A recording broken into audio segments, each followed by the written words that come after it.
Hello there. Alan Adler here for episode 8 of the Sustainable Community Life podcast. And today's episode, I'm going to go out a little bit on a limb and talk about a vision that I have been developing with folks in the Foundation for Intentional Community and the Convergence Conference that took place a couple weeks ago in Twin Oaks in Virginia.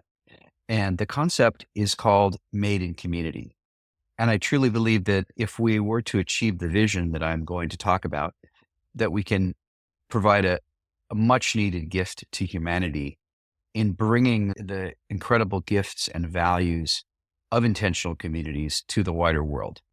One of the reasons I'm excited about this vision is because, in my view, intentional communities are one of the best kept secrets for healing the polycrisis. On an ecological level, on a community level, on a social level.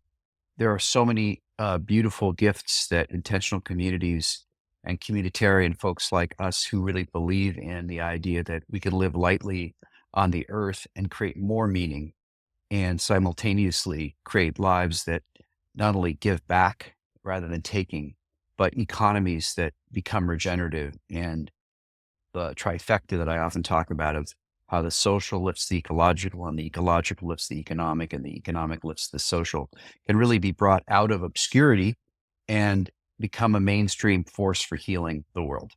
So that's the big vision for Made in Community. But I want to take you through a little picture of what I have in mind and get your feedback and see if we in the intentional community space want to step into this kind of vision and potentially use Made in Community as a platform for achieving multiple objectives. So as you see here, I've got a picture of what Made in Community is, and I've organized it around 4 different elements. Let me talk about each of them quickly, going counterclockwise from regenerative business. So the first idea is creating a series of tools, offerings, and support for intentional communities who want to build regenerative businesses. The second is creating a brand called Made in Community that acts as a home for a national movement that includes those regenerative businesses who would advertise potentially a Made in Community offering on their services and their products.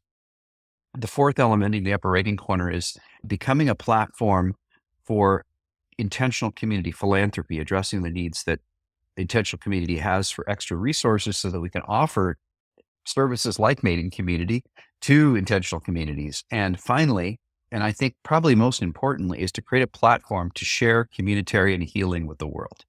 So that's what Made in Community is in the big picture. And for the rest of this podcast, I'd like to go through each of the 4 elements, tie them all together, and share both what I'm doing along with the convergence movement that came out of the Foundation of Intentional Communities gathering that took place in Twin Oaks, as I mentioned a few weeks ago, and how we might use Made in Community as an engine platform for achieving some of these goals. Okay, let's jump in. The first piece of Made in Community is a work stream that's already underway with the FIC and the Convergence called Regenerative Business Development. The idea here is that there are many intentional communities around the world who have engaged in some form of business enterprise, whether that business enterprise is for an income sharing community, an egalitarian community, which they need to have a business in order to pay the bills and make it possible for everyone to gather together. So Twin Oaks is an example of this, where they had a hammocks business and then unfortunately had to pivot to a seed business. But ultimately, these businesses are absolutely vital for their well-being.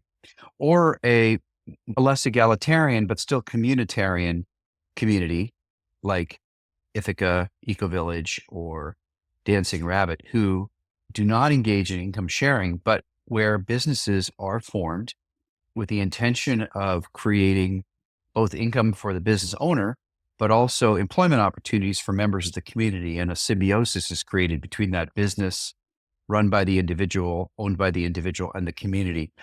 But in both of these instances, these businesses are really powerful forces for creating economic sustainability in a community, which is oftentimes struggling to meet its DEI objectives and thereby struggles with being able to offer low-income housing and having robust and equitable arrangements for anybody that wants to come live in that community.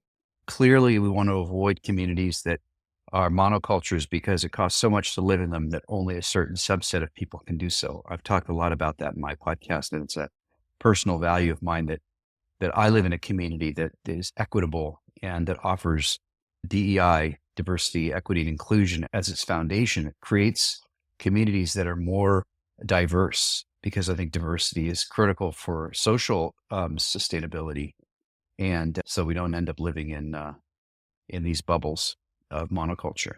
So that's the first piece of Made in Community, to offer services, say from a group like the FIC or GEN, that could be tapped into by intentional communities for things like researching what businesses they might like to form, or to ideate on how to create a business plan, or what the offerings might be, to understand how ready we are to create businesses, to take existing businesses and figure out how they might grow, how we might address marketing, sales, distribution, manufacturing challenges.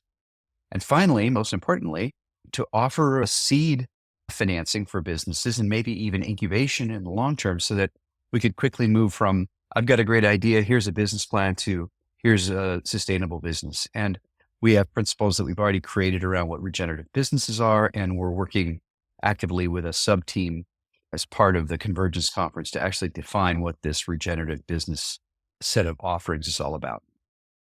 Okay, so that's piece number one. Let me take you to piece number two. If we had an ecosystem of businesses and we were supporting the creation, ideation, formation, funding of these businesses, wouldn't it be awesome if all those businesses could take advantage of an umbrella brand? So if Made in Community was the Communitarian brand that was associated with all these businesses, then we could create an ecosystem of businesses under a brand.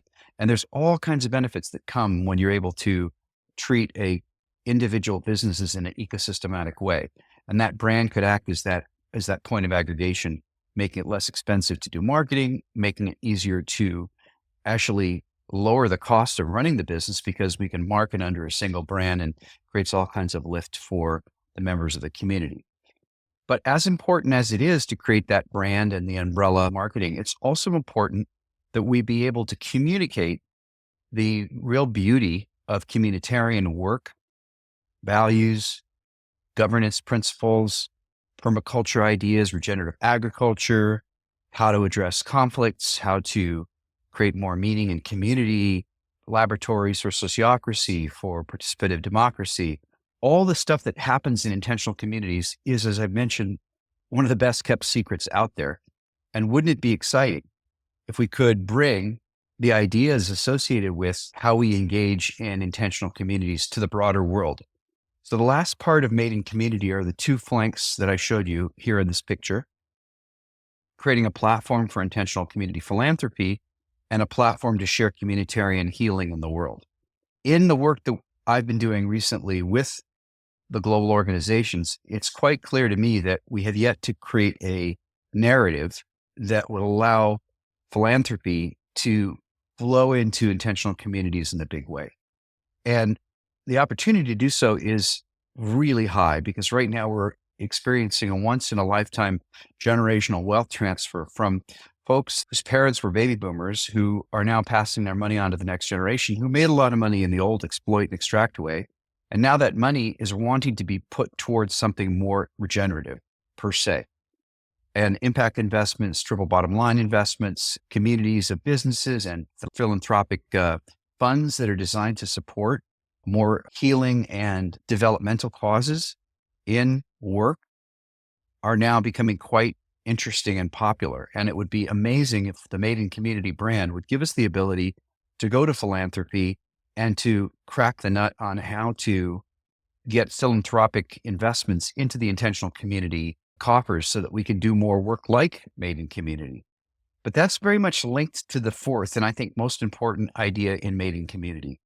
When I was at the Convergence Conference, there was a lot of talk about the idea of how to bring the magic of intentional communities into conventional communities, whether that be working with aid workers or different organizations that are in a philanthropic or communitarian model, but don't really have the benefit of communitarian principles, because these organizations haven't necessarily lived in community and learned the process of how governance and nonviolent communication and conflict resolution create a model by which individuals can participate in discursive, direct democracy at a community level, to be able to take those principles, those values, and also the beautiful work that we do around permaculture and regenerative agriculture and living lightly on the earth, and how to do that as a community and bring it to the world.